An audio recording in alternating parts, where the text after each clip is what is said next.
Assalamualaikum warahmatullahi wabarakatuh.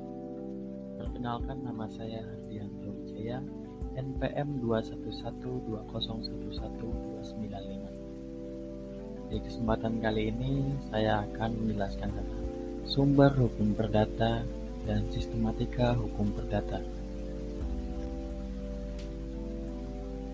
Yang pertama-tama yakni pengertian sumber hukum perdata. Sumber hukum perdata adalah asal mula hukum perdata atau tempat di mana hukum perdata ditemukan. Asal mula hukum perdata itu menunjuk pada sejarah asalnya dan pembentukannya.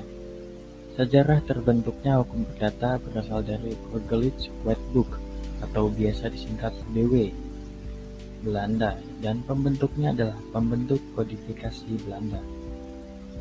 Kata tempat pada pengertian tersebut merujuk pada rumusan-rumusan itu dimuat, diumumkan, dan dapat dibaca.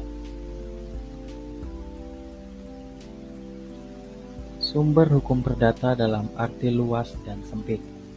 Sumber hukum perdata dalam arti luas yakni hukum perdata yang berupa peraturan-peraturan yang tertulis atau biasa disebut dengan hukum perdata tertulis. Contohnya adalah hukum waris. Sumber hukum perdata dalam arti sempit yakni hukum perdata yang berupa peraturan-peraturan tidak tertulis atau biasa disebut hukum perdata tidak tertulis. Contohnya adalah hukum adat.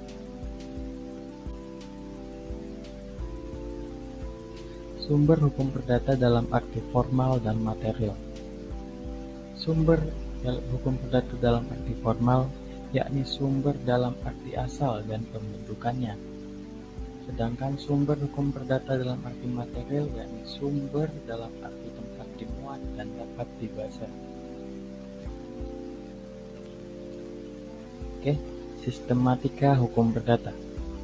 Menurut Burgerlijk Wetboek atau biasa disingkat BW, hukum perdata dibagi dalam 4 bagian, yakni buku 1 tentang orang, buku 2 tentang benda, buku 3 tentang perikatan, dan buku 4 tentang pembuktian dan kadaluarsa.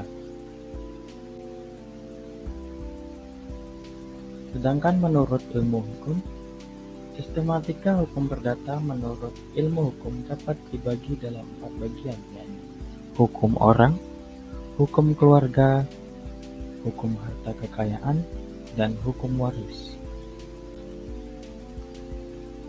Mungkin itu saja yang dapat saya sampaikan.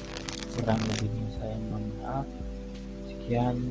Assalamualaikum warahmatullahi wabarakatuh.